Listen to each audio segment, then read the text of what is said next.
Hola chicos, ¿qué tal? Hoy os traigo un ejercicio de electromagnetismo que me ha pedido mi alumna Dana. Bien, vamos a empezar y vamos leyendo y poniendo los datos. Recordad, es muy importante sacar todos los datos para no tener que volver a leer el enunciado. Dice una espira de radio 20 centímetros. Vale, pues el radio de la espira, 20 centímetros, es decir, 0,2 metros. Dice, se encuentra el seno de un campo magnético uniforme. Recordad, si el campo magnético es uniforme, significa que es el mismo en todos los puntos del espacio. El campo es perpendicular al plano de la espira, como se muestra en la figura. Bien, recordar el vector normal a la espira sería por donde estaría girando. En este caso sería un vector perpendicular a la pantalla.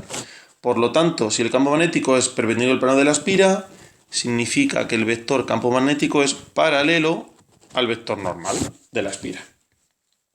Dice, el valor del campo magnético varía en el tiempo conforme a la gráfica dada. Es decir, aquí tenemos el valor de B con respecto al tiempo.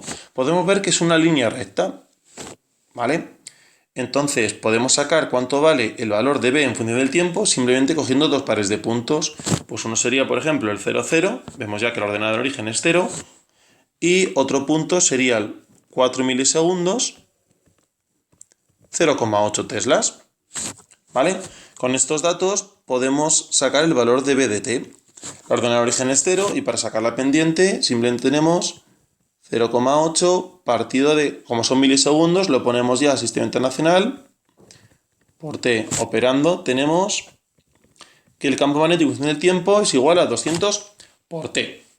Bien, dice, determine el valor de la fuerza electromotriz inducida y el sentido de la corriente, el sentido de giro de la corriente. Bien, para poder calcular la fuerza electromotriz inducida tenemos que aplicar la ley de Faraday-Henry. La ley de Faraday-Henry. ¿Y qué dice la ley de Faraday-Henry? Dice que la fuerza electromotriz será directamente proporcional a la variación del flujo magnético con respecto al tiempo, es decir, la variación del flujo magnético que atraviese la espira. Recordar, el signo menos viene dado por la ley de Lenz, que lo explicaremos luego más adelante para poder hallar el sentido de giro de la corriente. Bien, vamos a calcular el flujo magnético. El flujo magnético, como sabéis, sería, si hubiera más de una espira, tendríamos que multiplicar por el número de espiras. Como solamente hay una, pues nada, es igual al producto escalar del vector campo magnético por diferencial de S. ¿Qué es diferencial de S?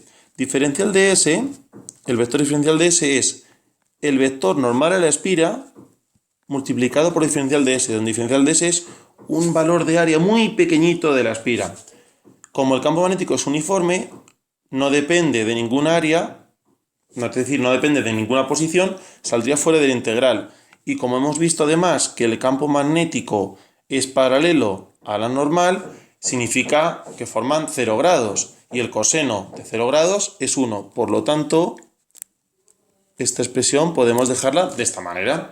Si integramos a todo el área, sería el área de la espira y el área de una espira, pi por r cuadrado. Por lo tanto, el flujo magnético sería simplemente B por S. El campo magnético son 200t, es decir, 200 por el tiempo, y el área pi por r cuadrado, pi por 0,2 al cuadrado. Operando tenemos 8 pi t Webers. Podemos ver que el flujo magnético varía con respecto al tiempo. Calculemos la fuerza electromotriz. La fuerza electromotriz simplemente sería menos la derivada de esa expresión, la derivada de 8 pi t con respecto al tiempo. Vale, vemos simplemente que me quedaría menos 8 pi. Como no es una magnitud angular, lo lógico es dejar el valor, es decir, no poner 8 pi. Si metemos el calculador tenemos que serían menos 25,13 voltios. Ese sería el valor de la fuerza electromotriz inducida en la espira. Para el sentido de la corriente vamos a aplicar la ley de Lenz. Vamos a ver, vemos que el flujo electromagnético está aumentando con respecto al tiempo, ¿sí? Y este signo menos viene dado por la ley de Lenz. ¿Qué dice la ley de Lenz?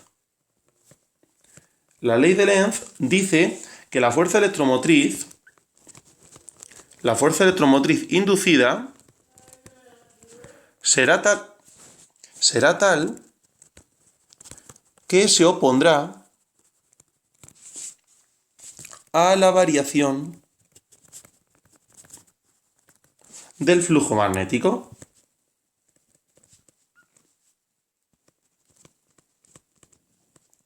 Podemos ver que el flujo magnético está aumentando. Por lo tanto, ¿qué es lo que va a ocurrir? Tiene que hacer que se oponga a ese aumento. Bueno, pues para hacer que se oponga a ese aumento, la corriente tiene que generar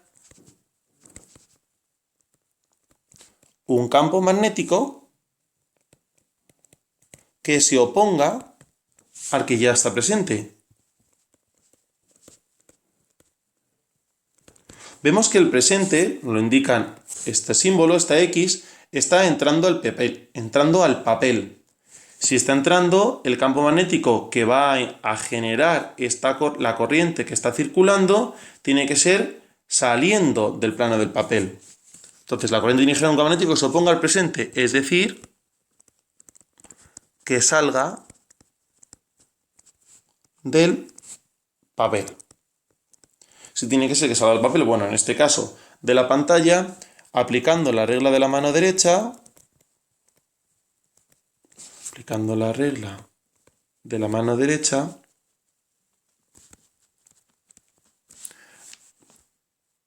perdón por la letra, aplicando la regla de la mano derecha, vemos que la corriente tendrá este sentido, es decir, sentido antihorario.